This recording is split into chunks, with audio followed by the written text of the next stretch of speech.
Hello and welcome to Folio Weekly Magazine. I'm Rob Nicholson with Born in a Barn. Today, my guest is Dylan Gerard from right here in Northeast Florida. Dylan, it's a pleasure to have you. Hey, welcome. Thanks for having me. I wanted to talk to you. Dylan's a local musician, singer, songwriter, performer, and it's probably no surprise that you went into this industry thinking of your family. Right. Your family had an influence on this. They did. My mom and dad, they sang. My dad plays the guitar. I learned how to play on his guitar. He used to, when he was younger and in college, he would go around and play and write songs just kind of like I did and do. And then they're also, they're both teachers, or were teachers, and my dad ran the drama and theater program at the high school, so my brother and sister and I, we kind of grew up on stage, in plays or just around it. So it was not like a huge jump to go from, being up on there. Did you start at a very young age performing? I did. I was Toto in The Wizard of Oz, just in a little dog costume on, just hopping around on all fours and stuff. Your finest moment. Yeah, and my brother was the little toy nutcracker in that show, and then it just kind of developed, and I was Danny in Grease and Curly in Oklahoma and all that stuff. I just saw a video from when I did that in high school, and I came in on an actual horse into the theater and playing my guitar and singing. Oh, wow. Different time, man, different time. Well, because what things I've watched you do, you're such a natural performing in front of people, so it's really amazing. I tend to feel like an imposter. Well, now you're actually from McClenny. You live in Jacksonville now, but you're from McClenny. Right. Is the surroundings there what led you to country music, you think? I think it has a big role in it. I grew up, and it's just in my roots. It's in the people around me. It's in the stories that I tell. Going out on a Friday night when there's not much to do, and I don't at all condone this, but tying a boogie board to the back of a truck and getting pulled along on dirt roads. We wore a motorcycle helmet. We were trying to be safe about it, but just stuff like that. Sounds like fun. It was a lot of fun, I'm not gonna lie. But again, don't try it at home. Well, I know living out in the country, you kind of have to make your own good times because there's not a lot of action. You have to kind of make that action. You've been spending a lot of time in Nashville. Yes. Almost 30% of your month is in Nashville. What are you doing there? When I go up to Nashville, I'm usually co-writing with people. I'll get into, making demos and mixes of songs with friends and other musicians. And then I'll play every once in a while up there, usually some little shows. And then, recently just kind of been using the time to do a little house hunting, but I love Nashville. It's one of my favorite. I wish I could spend more time there doing it. And I'm not a singer-songwriter, but I feel like one because everyone around you is related to the business. That's got to be inspirational. It is. I do really enjoy my time up in Nashville because it's like every day is a work day almost, no matter what you're doing, because you can find those little pieces of inspiration anywhere. I remember one of the first times I went up there and I was doing a co-write, because usually before then I had written mostly just on my own, and so that was a new experience going up there and writing with a complete stranger. And one of those trips I was with a show called Whiskey Jam, and it's just newer artists and stuff like that, and I was just standing out there, and I just had a song idea come to me, and then later the next day wrote that song, and it's just stuff like that. It's just any moment at any time. And I just love that you can go anywhere on any night and just see live music. And it's the truth. Anywhere you go is live music. And I totally would find the inspiration in that. You've taken a little bit of a break from music for a little bit of a period of time. And I don't know the answer to this question, so I'm really interested to find the answer. And you went into medicine. I did. What led you to that? And talk about what that's been like. So I was in a local band that I had played with some friends that I had met in high school since I don't even know how long, but we had this little band and we would play around and we would open. I think we opened for like Switchfoot and a couple other bigger names like Young the Giant, stuff like that at festivals and things.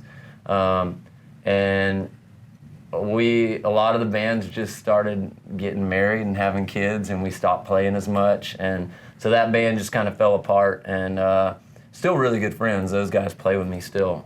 We've just transitioned to country, and I think, man, I can't remember the year. This is bad, but my sister got in a really bad car accident driving from Jacksonville to McClenny, where we grew up. And she's also a performer, an actor. She is, and she was a teacher at the time, and since has gotten back into teaching, but went across the median, head-on collision with the other side of I-10. Oh wow! Yeah, and just hit a car head-on, went down into the shoulder, into the ravine, the tree line. And just ended up with a traumatic brain injury, a laundry list of broken bones, punctured lung, that kind of stuff.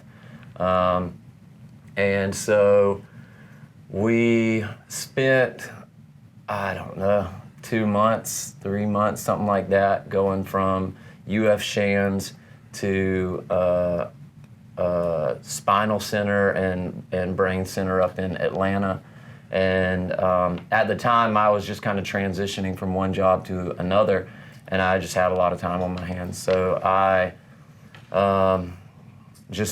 spent a lot of time in the hospital, in that spinal and care center, and just kind of like took it upon myself to be the person that was there with her the majority of the time, because everybody else was working. Right. And so, yeah, I mean, I just spent a lot of time around it. And got really interested in the medical field and giving back in that way. So then I decided to try and do a physician's assistant program, and went into being a nurse's assistant to get experience, went back to school, and started taking more of the anatomy and physiology and just like the medical courses. And then and this probably leads into another question of yours, but once she was finally better and she was doing more rehab, then someone signed me up for The Voice. And so the physician's assistant program and The Voice, they're linked in this. I was not auditioning, interviewing for a physician's assistant program up in Elon, I think North Carolina. And I did that interview, and then I got in the car and drove to Nashville to audition for The Voice. Wow. And so it was almost just like one day I was on this path, and then the next day I was on this other one. Yeah, literally. Essentially. Now, so The Voice. You made it on, and then you had Jennifer Hudson and Adam Levine fighting over you to be on their team. Talk about that experience overall. It was nerve-wracking, but I mean, it was cool. There was a moment in singing that song. I remember I had this thought in my head. I was maybe halfway through the chorus of my audition song, and I said, I don't think anybody's turning around. I think I'm going to finish this song, and it's just going to be over. And I'm going to have to sit there and look like I'm not completely disappointed. And then the second I had that thought, both of their chairs turned around. And yeah, she ended up coming up next to me and trying to like have me sing the song higher than I originally sang the song. And so I'm just sitting there going, I'm gonna hit this part, and my voice is gonna crack, and I'm gonna sound like an idiot. And she's gonna be like, oh, actually, I don't want you on my team. But yeah, it was just one of those moments. And then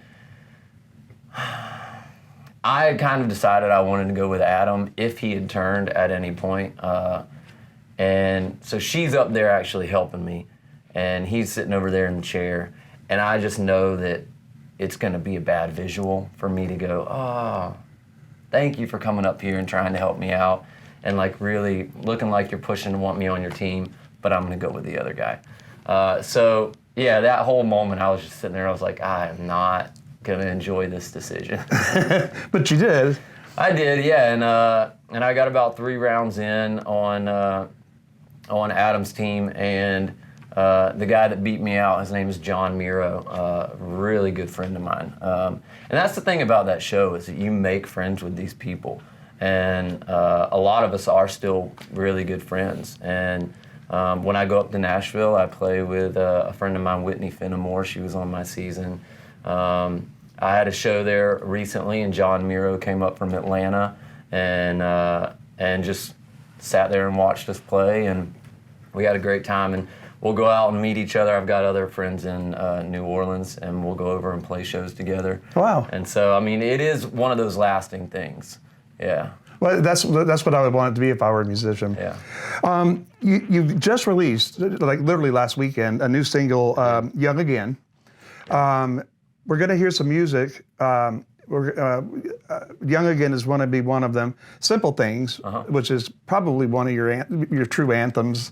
And then you're going to hear a new song that has yet to be released. So stand by for that. And it's been a pleasure to meet you. Thank you so much for coming to Folio Weekly. And for Born in a Barn, I'm Rob Nicholson.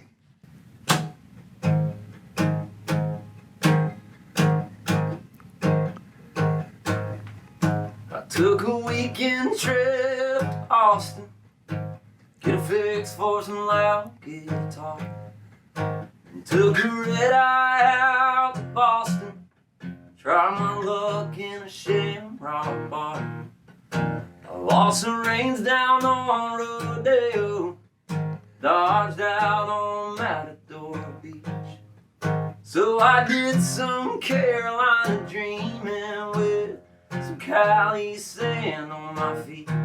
But I saw your smile and I heard your laugh, and every water tower had our autograph. And that road kept singing your favorite song, and the radio wasn't even on. No matter where I run, memories sure to follow. You make this big old world just a little bit smaller.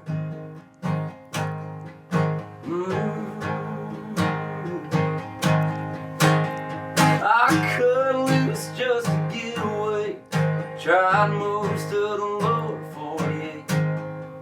Then you took it to heart when I told you that I thought I needed some space. But I saw your smile and I heard your laugh, and every water tower had our autograph. And that road kept singing your favorite song, and the radio wasn't even on.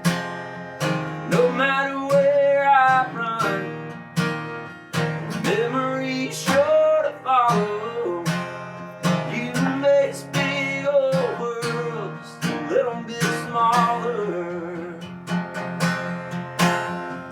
Every sunset you in a sundress, every skyline's you sipping red wine. You still my go-to wherever I go to.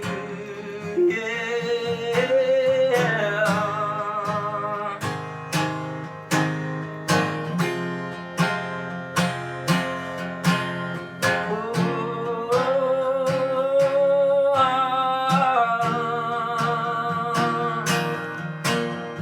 I see your smile and I hear your laugh, and every water tower has our autograph. And that road keeps singing your favorite song, and I swear that radio ain't even on. No matter where I run, memories sure to follow. You make this big old world, you make this big old world, you make this big old world just a little bit smaller, a little bit smaller.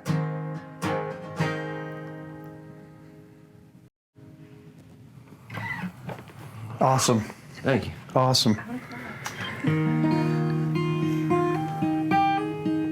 That's the first time I heard that. It's awesome. Thanks. Appreciate it.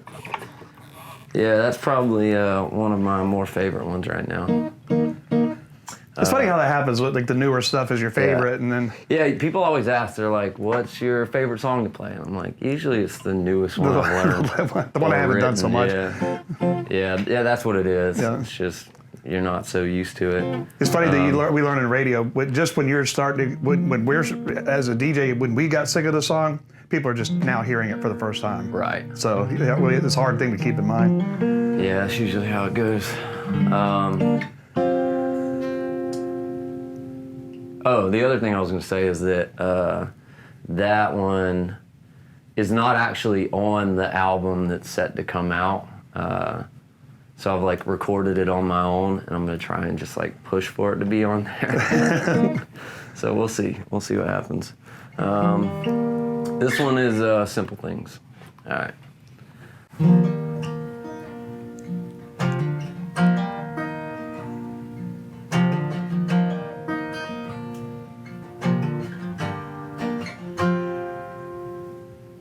It's been a while since I've run them dirt roads, rolling 25. Living life in the fast lane, just watching it all go by. But when I slow down and think about how life ain't made up of bank accounts, well, I'm reminded of what it is. It's like Sunday morning sermons, a baby in your arms, running through a thunderstorm, barefoot in the yard, or long talks with Daddy, my mama's loving heart, summer skies and winter green in my grandpa's beat up car. So when it don't make sense yet, the world's falling apart. Oh, it's the simple things, yeah. Yesterday I was 8 years old and I woke up 29. Traded in my Hot Wheels world for a good old 9 to 5. Now I find peace of mind and all the things that money can't buy, like Sunday morning sermons, a baby in your arms, running through a thunderstorm, barefoot in the yard, or long talks with Daddy, my mama's loving heart, summer skies and winter green in my grandpa's beat up car. So hold 'em while you got 'em, it's here and it's gone so fast now. We ain't got forever, any day could be your last. Sunday morning sermon, baby in your arms, running through a thunderstorm, barefoot in the yard, or long talks with Daddy, my mama's loving heart now, summer skies and winter green in my grandpa's beat up car. So when it don't make sense yet, the world's falling apart. Oh, it's a simple thing, yeah. I love the simple things, oh.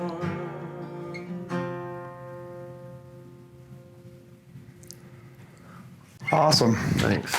I don't know how you get your voice to do that. That it's not a yodel, but it's almost like a yodel. Yeah. Actually, when I was doing the voice stuff, they have like built voice coaches for you, and I had this lady, and she was like, I guess she was just giving me like a pep talk and stuff before I went out and actually like sang my song.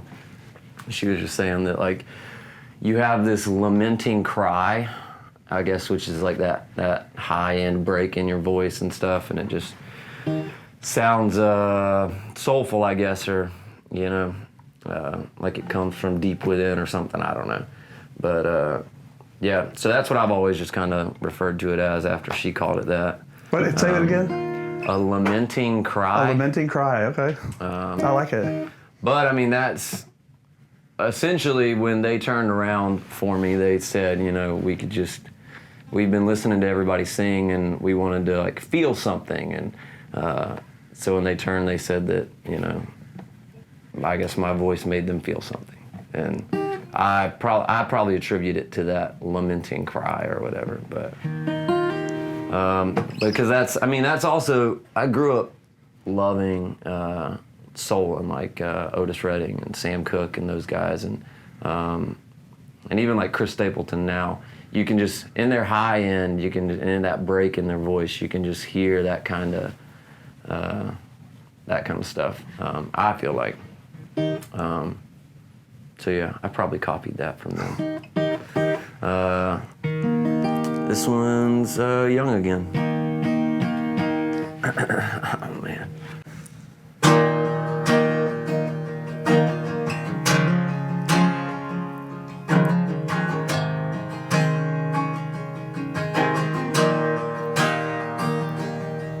Let's roll out, throw a little red on the sleepy town. Boots scooting and running around. Hell yes and hammer downs. It's riding out.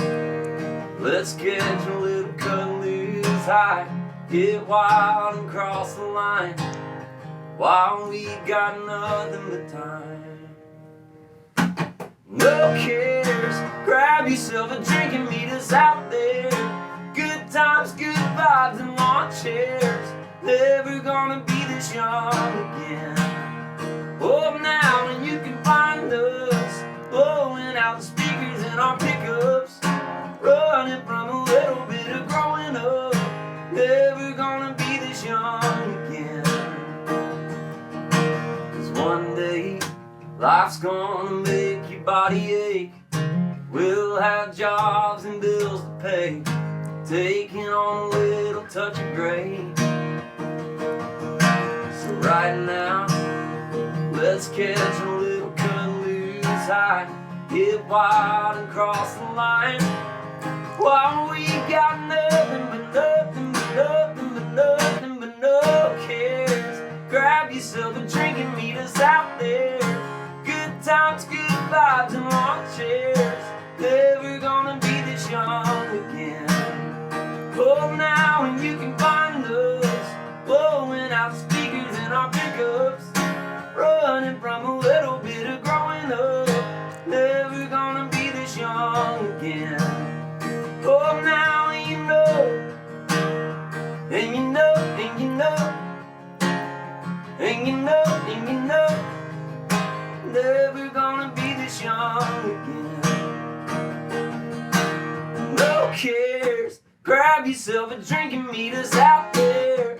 Good times, good vibes and lawn chairs. Never gonna be this young again. Oh, now and you can find us blowing out the speakers in our pickups, running from a little bit of growing up. Never gonna be this young again. Oh, now and you know, and you know, and you know, and you know, and you know, never gonna be this young again. Oh, now and you know, and you know, and you know, and you know, and you know, never gonna be this young again.